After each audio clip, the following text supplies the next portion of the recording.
In section 8.3, we switch gears a little bit. We switch from talking about means to talking about proportions.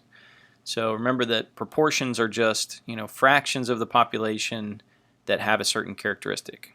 Sometimes they're written as percents or fractions or just as decimals, but percents are the most typical way that we see proportions. So just some key info here as we get started. Remember that if we're looking for a single value, the p-hat sample proportion is the best estimate if we just have a single number, but we want to try to do a little better than that so that we have a certain degree of confidence. So we can use a sample proportion to find a confidence interval, just like we did for means. Okay, only this one will be for proportions, and we should know how to interpret those confidence intervals as well. Lastly, I'll give you a formula similar to what I did in 8.1, where you can find a sample size needed to estimate a population proportion with a particular confidence level and margin of error desired. So as we use the calculator in this section, you're going to use one prop z int. So it's in the same menu that everything has been in so far, but now it's letter A, one prop z int.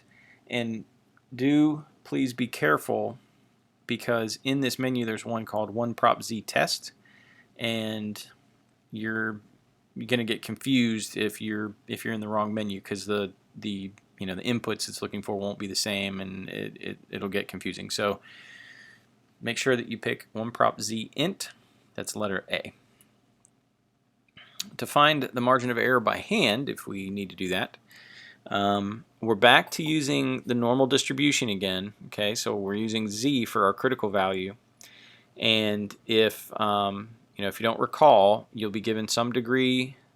Shouldn't use the word degree. Use a confidence level, and based on that, you'll find alpha. Then you split alpha in half, and you either use inverse normal or the tables to find the critical value for that particular confidence interval. And then here inside the square root, we have p-hat times q-hat divided by n, the sample size. So remember, p-hat is the sample proportion of what we are considering to be successes. Okay, so p-hat is the proportion of successes. Q-hat would be the proportion of failures. So in order to find q-hat, you just do 1 minus p-hat.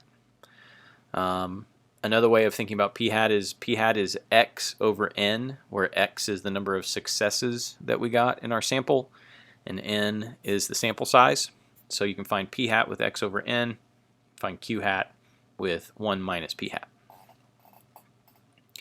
For our first example, suppose we have a class project and a political science student wants to estimate the percent of students who are registered voters. So he surveys 500 students. We'll assume that he did it randomly in a good, sound way, and finds that 300 of his surveyed students are registered voters. So we want to construct a 90% confidence interval for the true percent of students who are registered voters, and then we want to try to interpret that confidence interval. So we'll go to the calculator, one prop z int, which remember is stat, go over to test, and it's letter A. We put in the number of successes, which are the 300 that are registered, the sample size, which is the 500 students, and then the confidence level. And that should give us a confidence interval of 38351 to 0.68315. So when we talk about interpreting these confidence intervals, basically what I would want you to do is make just a one sentence statement that we are 90% confident that the true population proportion is between 38.3% and 68.3%. That would be a sufficient answer on the confidence interval interpretation. So it doesn't have to be anything any more complicated than that. For our second example, we have a market research firm hired to estimate the percent of adults living in a large city who have cell phones. So 500 are selected, and of the 500, 421 say yes, they have a cell phone. So we want to take a 95% confidence level and construct a confidence interval estimate for the true proportion of adults in this city who have cell phones. So once again, we're going to go to one prop z int. X is 421 this time. N is 500. Confidence level 95% or 0.95. And that gives us an interval of 0.81 and some change to 0.874, let's call it. So again, to interpret this, we'd say that we are 95% confident that the true proportion of adult residents in this city who have cell phones is between 81% and 87.4%. Okay.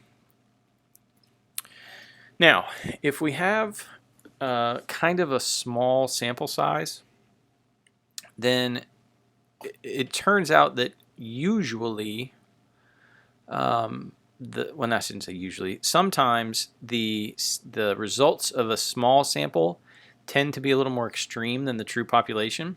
So we're going to look at something called the +4 method to give us a little bit better estimate. Okay.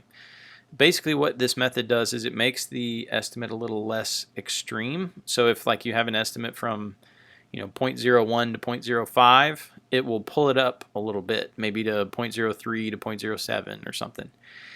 It tends to pull the extreme ones that are low up towards the middle, towards 0.5, and it takes the high ones down a little, brings them a little closer to 0.5. So through just empirical study, we have found that this tends to give us better estimates if we have small sample sizes. If you have a huge sample size, it makes very little difference whatsoever. But here's how the +4 method works.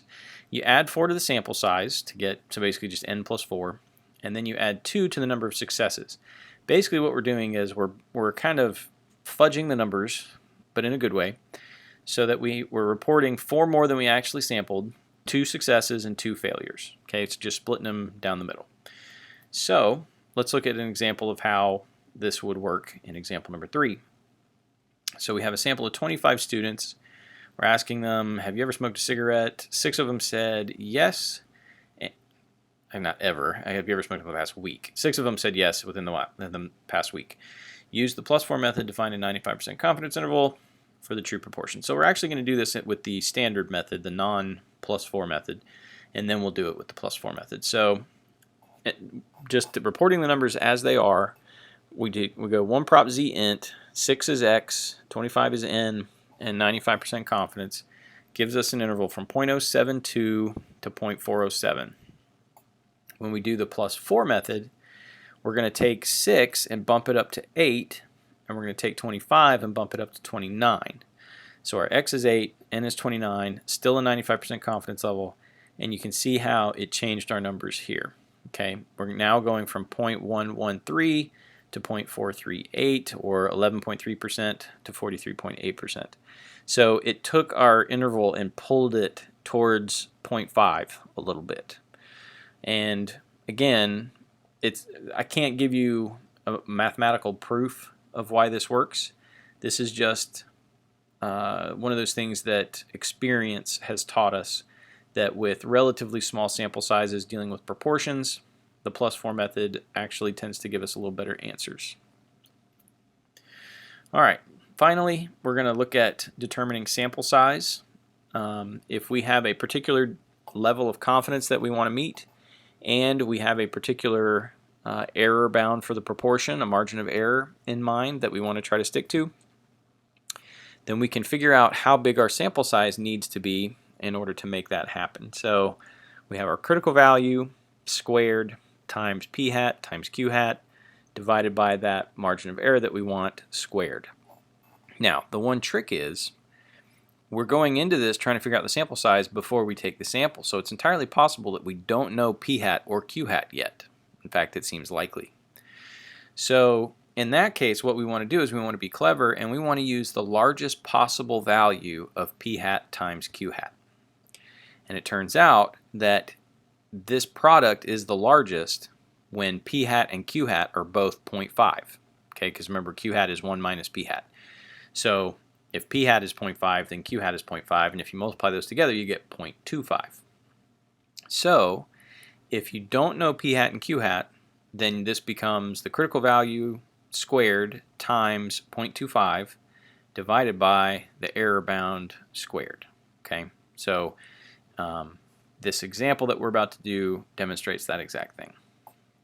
So we have a mobile phone company who wants to determine the current percentage of customers age 50 plus who use text messaging.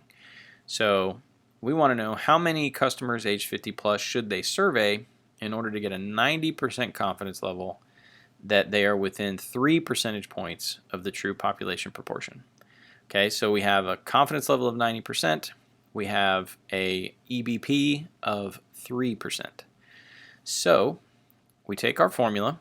Well, actually, first I guess we need to figure out Z. That's a good point. And I think we've used this value at least once before.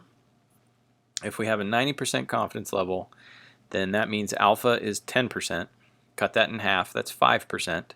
So the top 5% separates the bottom 95%. So we would find the area, or find the z-score for the area to the left of 0.95. Okay, so that should give us a z-score of 1.645.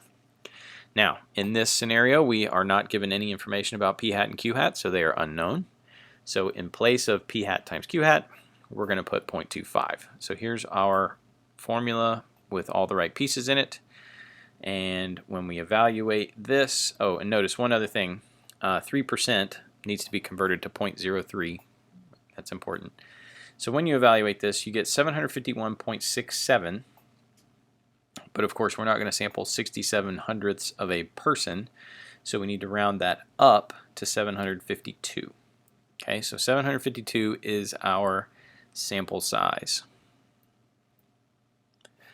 Your homework in this section is, again, out of the practice section, 63 to 73.